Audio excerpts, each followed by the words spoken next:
बातमी आहे मनोज जरांगे यांच्या संदर्भात जरांगेंच्या विरोधात पोलिसांकडून गुन्हा दाखल करण्यात आलेला आहे। रास्ता रोको करण्याचे आदेश आता जरांगेंना भोवणार असल्याचे दिसतंय। सगळ्या सोयऱ्यांचा आदेश जोपर्यंत लागू होत नाही तोपर्यंत रास्ता रोको करा असं जरांगेंनी मराठ्यांना आवाहन केलं होतं।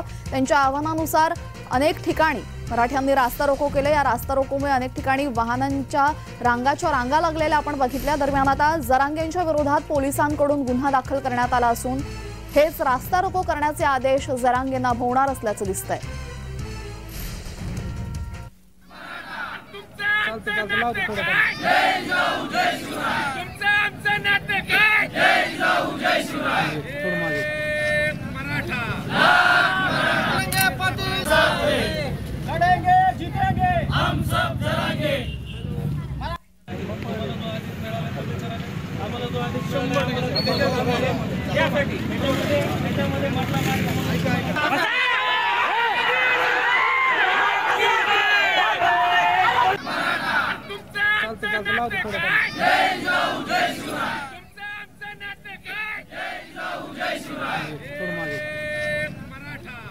जोपर्यंत सगळ्या सोयऱ्यांचे आदेश लागू होत नाही तोपर्यंत रास्ता रोको करा असं आवाहन यावेळेस मनोज जरांगे पाटील यांनी केलं होतं। त्यानुसार रविवारी अनेक ठिकाणी रास्ता रोको करण्यात आला। याच रास्ता रोकोवरनं अनेक ठिकाणी गोंधळाची परिस्थिती निर्माण झाली होती। वाहनांच्या रांगा लागल्या होत्या।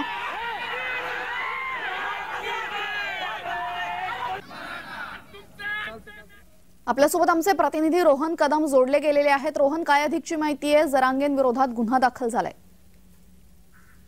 नक्कीच, खरं तर बीडच्या शिरूर आणि अंबळनेरमध्ये हा जरांगे पाटलांवरती दोन ठिकाणी जो आहे तो गुन्हा दाखल झालेला आहे। जमावाने उल्लंघन केलं अशा प्रकारचे गुन्हे ते पोलिसांनी स्वतःहून हे दाखल केलेले आहेत। 144च्या कलमाचे संचारबंदीचे आदेश जे ते जरांगे पाटलांनी धुडकून लावलेले काल पाहायला मिळाले आणि सगळे सोयऱ्याचा जो अध्यादेश आहे याबाबत ते जे उपोषणाला गेल्या काही दिवसांपासून बसलेले पाहायला मिळत होते आणि त्याचा जो आहे तो काल जो आहे तो संघर्ष आपल्याला सगळा पाहायला मिळाला। खरं तर जरांगे अचानक जे ते बीडच्या अंतरवाली जालन्याच्या अंतरवाली सराटीहून निघालेले पाहायला मिळाले उपमुख्यमंत्री देवेंद्र फडणवीसांच्या निवासस्थानाकडे आणि त्यावेळी जो आहे तो मोठा जनसागर जो आहे त्यांच्या सोबत होता आणि त्यानंतर ते सरळ चालत जे आहेत ते मुंबईच्या दिशेने रवाना झालेले होते। गाडीमध्ये बसून त्यांच्या पाठीमागे अनेक कार्यकर्ते देखील जमलेले पाहायला मिळत होते आणि याच पार्श्वभूमीवर कायदा आणि सुव्यवस्था जी आहे ती भरकटल्याची चित्र जे आहे ते अनेक काळ त्या ठिकाणी पाहायला मिळालं। अनेक पोलिसांचा बंदोबस्त असताना देखील मोठा संघर्ष त्या ठिकाणी झालेला पाहायला मिळाला आणि त्यामुळे जरांगे पाटलांवरती आता जो आहे तो पुणे अंबळनेर पोलिसांनी आणि शिरूर पोलिसांनी जो आहे तो गुन्हा दाखल